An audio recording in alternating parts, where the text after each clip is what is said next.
Duncan, we're at the tail end of a really busy trip, and we've just spoken previously around the contested environment we're in.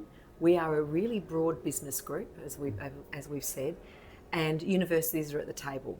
How important do you think it is to have universities in both the context of R&D and, of course, workforce skills at the table in the conversations we've been having? Oh, I think it's critical. I mean, Europe is one of the great sources of learning, one of the great sources of research, and one of the great sources of inspiration for the Western world.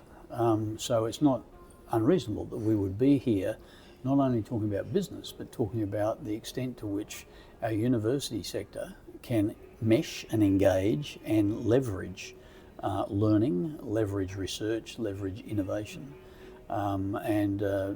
We have been talking about, obviously, the issue of Horizon Europe. It always struck me as being passing odd that we had not, as a country, joined passing Horizon Europe in the past. My sense is there's a change in the wind. I'm hoping. It's not just an aspiration. I think I have some confidence that we will move towards Horizon Europe and get on board. I mean, others have, and it's surprising. We're a bit of an outlier in a way. And I know there can still be university to university linkages, but to leverage that massive sum of research money, I think, again, I use the word no-brainer for a free trade agreement. It seems a no-brainer to me that we should. And quite clearly, Horizon Europe will have a follow-on. I think they call it LT10 or something like that, but whatever the sort of the next evolution of that is, I think will also involve a very large sum of money and then a whole bunch of clever people over here with whom we've got to engage. No, I'm very enthusiastic that we get on and do this. From a selfish defence point of view, of course, defence R&D on this continent is significant. I mean, they do an awful lot of research. My own company, Thales, a French company, is deeply involved in research and innovation and development here in Europe. And so I think we should be, at this time, pushing really hard to get into what is the tail end of Horizon Europe and whatever comes along next. It struck me in our meetings that R&D is really part of the economic security discussion in most of the countries that we've visited and most of the people we've met. I'm not sure it is in the Australian context. I understand that governments have priorities and it's a really difficult sell.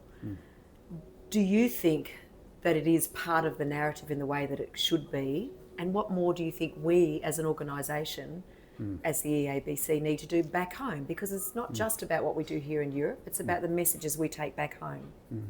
Well, the first point I make is that I think it's essential that R&D, research and innovation be a part of our productivity agenda. I mean, there are only so many levers we can pull in productivity. There are a few, but one of the very big levers, and to my mind, one of the very attractive levers to pull, is the research and innovation area.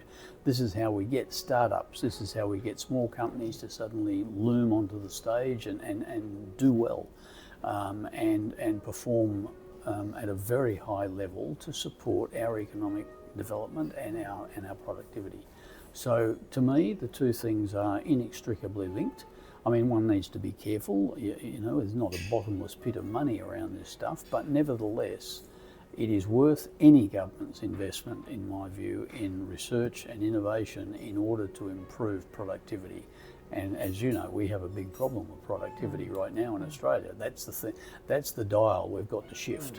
And in my view, you know, one of the big levers around that shift is, in fact, research and innovation. Well, you're preaching to the converted, and that support is really important. So thanks for joining us. Vicki, thanks very much. Thanks, Duncan. Good to see you.